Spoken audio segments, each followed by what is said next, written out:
Oh my goodness, we're back. It's the O Wrestling Podcast. I'm your host, CW. Thank you so much for listening. Make sure to hit that bell on YouTube and subscribe to the podcast on any and all platforms. Today, we're talking about Chad Gable versus Gunther, the feud we've all wanted and didn't know. I've been singing Chad Gable's praises for quite a while.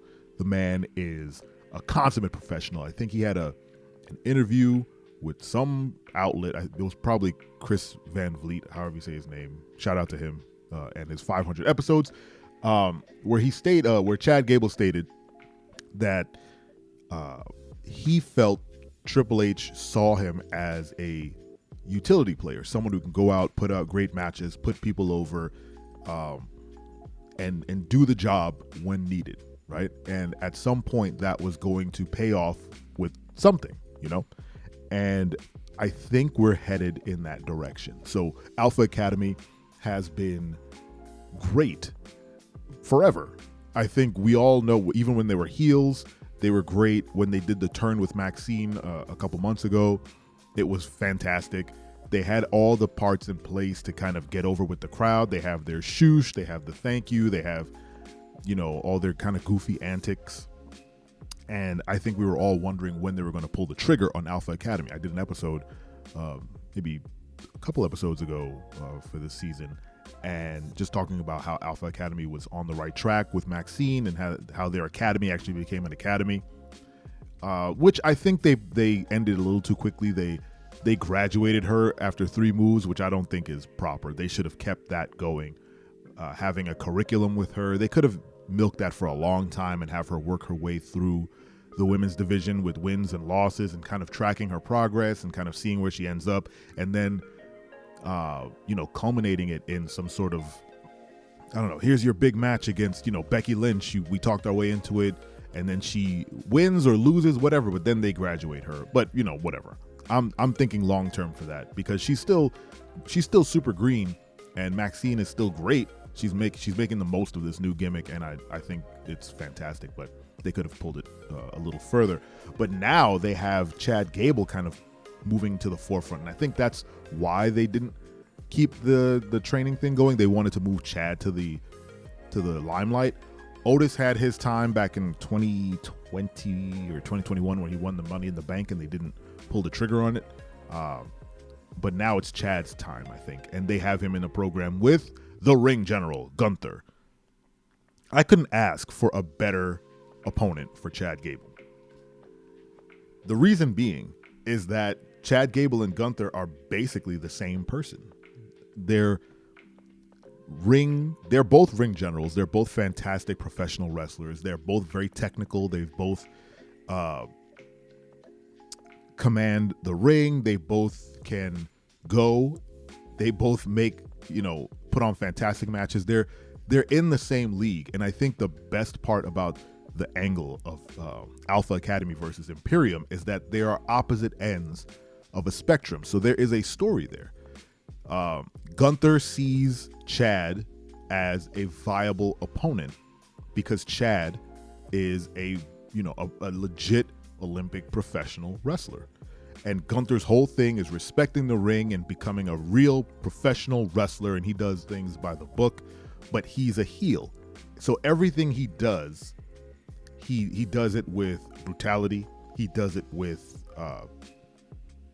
strength and power and cheating. He has his 2 goons on the outside pulling the strings. Everything he does to quote unquote respect the ring, but he just does it in a bad way. Gunther is a great heel. He has a purpose, and he has an objective, and he has an ideology that he believes is the ultimate right way to do things, even if it's the wrong way to do it, right? That makes a great villain. That's why people love Thanos. He had an agenda, and he wanted to get it done, and he thought that was going to help people, but it was just going to murder everybody. Gunther has not the same. Let's not call him the Thanos of he's the Thanos of the WWE right now. The man knows what he wants. He has the title. He can kind of call his own shot, which makes him very dangerous. And now that he's put his sights on Chad Gable, who is on the opposite sides of the same spectrum, where he's having more fun with professional wrestling. He is an Olympic wrestler. Every time you put Chad Gable in a match, he makes it memorable.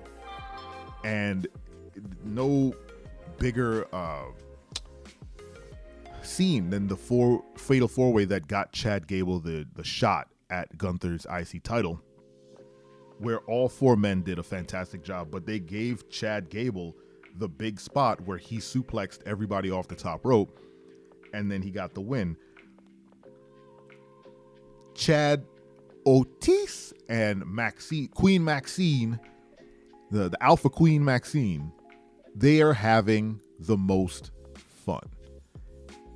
And they're doing it with professional wrestling. So pairing these two up, they're diametrically opposed, but the leaders of both groups are just ready to go.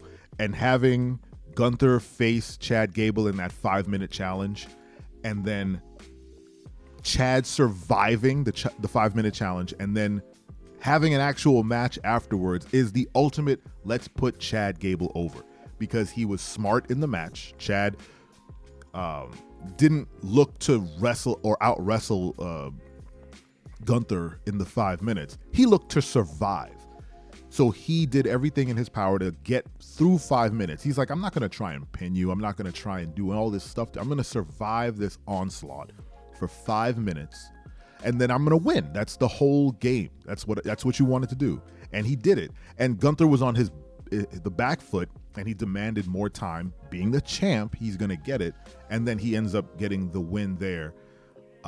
But Chad came out looking like roses because he survived, and he went with Gunther. And there's a legitimate chance that Chad has against Gunther, which I don't know if Chad Gable will be the one to give Gunther his first IC title loss. But if he is, I don't think anyone's going to be upset. Chad Gable is super over. Gunther can make Chad Gable. They're going to try and ride Gunther's title reign past Honky Tonk Man. I think that's based on kind of the scuttlebutt that Triple H is trying to rewrite some of the record books and get some new wrestlers in there, because, the records for holding titles for very long are all very old, because back then they just, left the titles on the top guys, and the top guys were the top guys for the longest while. So now Gunther's one of those guys. So they're going to try and surpass Honky Tonk Man, and then we'll see if he ends up dropping the title. Honestly, I like the idea that people just kind of chase the IC title or the heavyweight title, and it just kind of stays with this guy. It gives the championship more credibility. But at some point, when the champ runs through everybody, you start to question, well, then who is left to actually defeat him, right? Drew McIntyre just failed to capture the title at SummerSlam, and I can only assume that he's going to be out for a bit, or he's going to come back as heel, or he's going to cost Chad Gable the match, and maybe Chad and Drew will have a whole thing. But I don't want that to happen. I want Imperium versus Alpha Academy. Honestly, I want Alpha Academy to get bigger. I think it's pretty manageable now with Maxine, Otis, and Chad.